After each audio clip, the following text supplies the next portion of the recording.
The NIHR Mental Health Research Initiative aims to address the gap between regional mental health needs and research activity.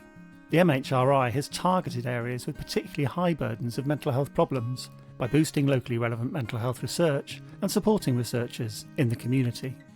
I think we really need to start building the research so that it's happening in the areas where the mental health need is and where we can actually get the people who need it the most involved in it from the very beginning. It's extremely important to make sure that all communities are being involved, not just in certain geographical areas, but also the underserved populations and regions.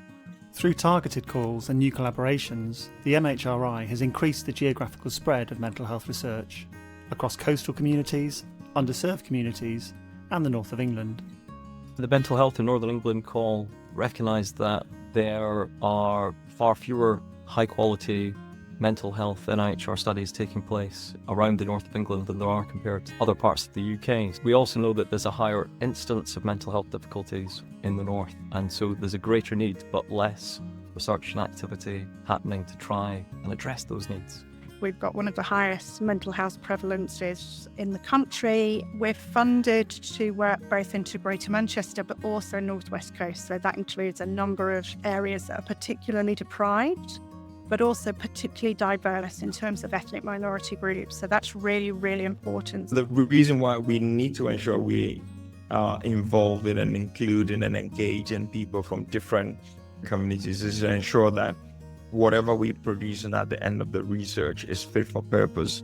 And it's something that accounts for some of those cultural, religious, ethnicity-related nuances. So how can we support mental health research that is relevant and inclusive of people in underserved regions? There might be particular differences and particular challenges across the country that might need different approaches. They might need creative approaches.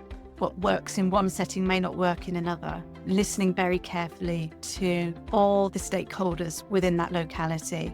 I think particularly going into the clinical teams and understanding what the drivers and the challenges are, thinking about the leadership, and then I guess also looking across the areas that it serves and getting a good picture. The MHRI's flagship Mental Health Research Group programme seeks to address regional inequalities in mental health research and access to care by specifically funding organisations in underserved regions to address local mental health research needs. Take a look at our funding opportunities to find out more.